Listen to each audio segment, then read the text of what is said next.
Imaginez une scène simple.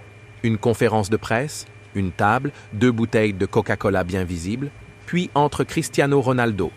Il s'assoit, regarde les bouteilles et les pousse du bout des doigts. Il saisit ensuite une bouteille d'eau et dit « Agua ».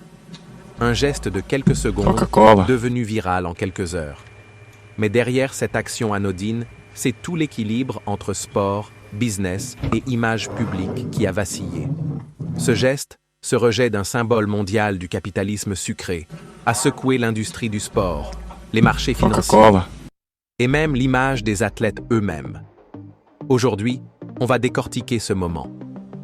Comprendre pourquoi Coca-Cola, géant historique du football, a vu son trône symboliquement bousculé par une simple bouteille d'eau.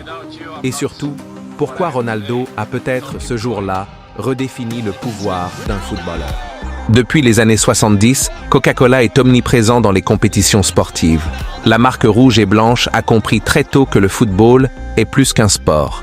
C'est une culture, c'est une religion mondiale. En s'associant aux plus grands événements, la Coupe du Monde, les Jeux Olympiques, l'Euro, Coca-Cola s'est offert une visibilité inégalée. Les pubs Coca sont devenus des classiques. Qui ne se souvient pas des spots de la Coupe du Monde, où des enfants jouent au ballon dans les rues d'un petit village, une canette de Coca à la main? L'émotion, l'unité, la joie partagée. Tout ça, Coca-Cola l'a parfaitement utilisé pour construire un lien émotionnel avec le football. Mais au-delà des pubs, Coca-Cola investit des centaines de millions dans le sport, en sponsoring, en campagne digitale, en activation de marque. Des stades aux publicités télé, des panneaux LED aux réseaux sociaux, la boisson gazeuse s'impose partout.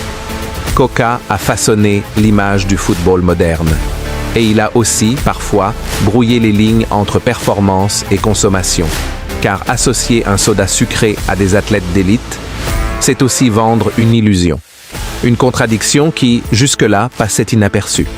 Jusqu'à Ronaldo. Cristiano Ronaldo, c'est plus qu'un joueur. C'est une marque, une machine, une légende vivante.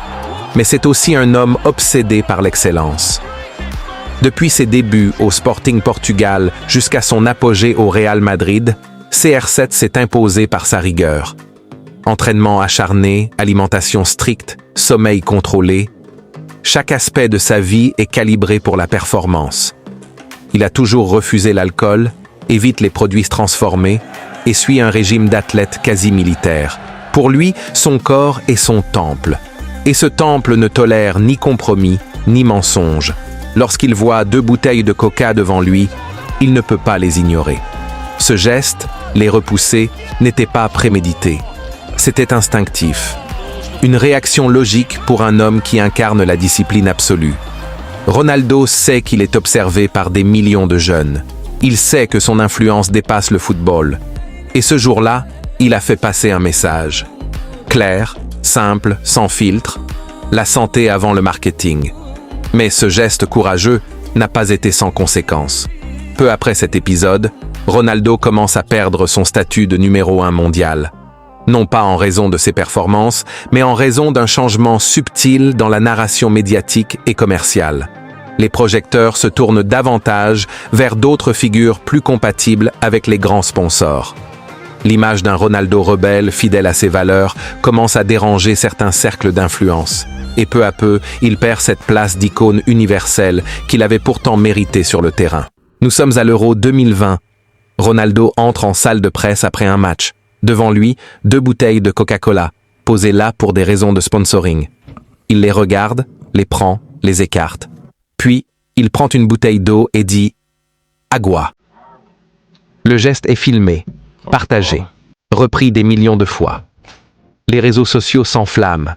Certains crient au génie, d'autres au scandale. Les fans applaudissent son intégrité. Les marques, elles, commencent à paniquer.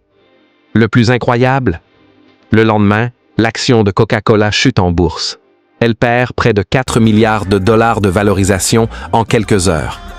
Un geste de 3 secondes et c'est Wall Street qui tangue. C'est la preuve du pouvoir des images dans notre monde et du pouvoir d'un homme comme Ronaldo. Ce n'est dit sans parler, je ne suis pas à vendre. Il a refusé de prêter son image à un produit qui ne correspond pas à ses valeurs. Et ça, dans un monde dominé par les marques, c'est révolutionnaire. Il a prouvé qu'un sportif peut exister sans se soumettre aux règles du marketing. Il a rappelé que la cohérence entre ce que l'on prône et ce que l'on montre est essentielle. Pour lui, faire la promotion d'un soda ultra sucré, c'est trahir tout ce qu'il défend. Ce moment a inspiré des millions de personnes et a obligé les marques à réfléchir, à revoir leur stratégie. Car désormais, il ne suffit plus de payer un contrat de sponsoring.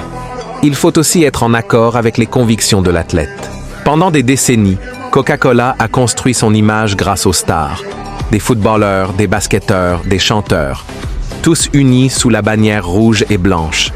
Mais aujourd'hui, cette alliance semble fragilisée.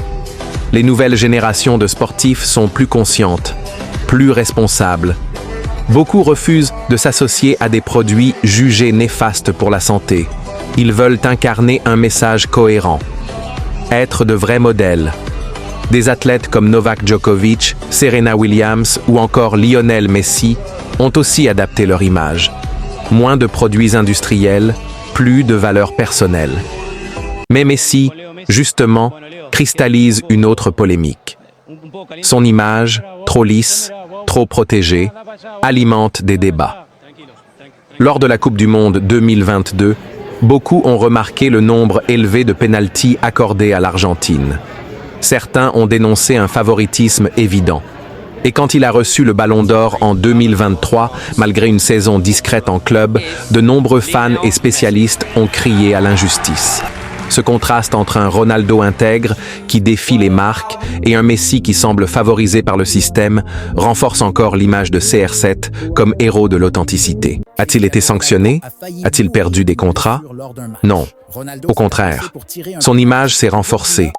Il est devenu, aux yeux de beaucoup, un homme libre, un sportif fidèle à ses principes. Mais dans les classements, dans les cérémonies, dans les médias grand public, Ronaldo n'est plus toujours mis en avant comme le meilleur joueur du monde. Beaucoup y voient un contre-coup de son geste contre Coca-Cola, une forme de mise à l'écart discrète mais réelle. Il a osé dire non.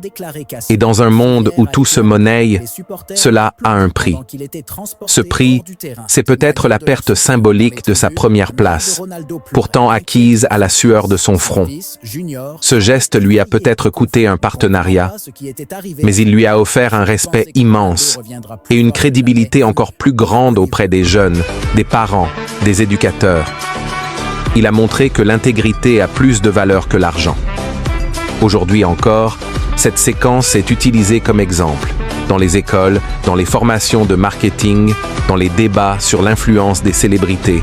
Ronaldo a marqué l'histoire, sans ballon, juste avec une bouteille déplacée. La marque a-t-elle répondu? Oui, mais discrètement, minimiser l'événement, de passer à autre chose.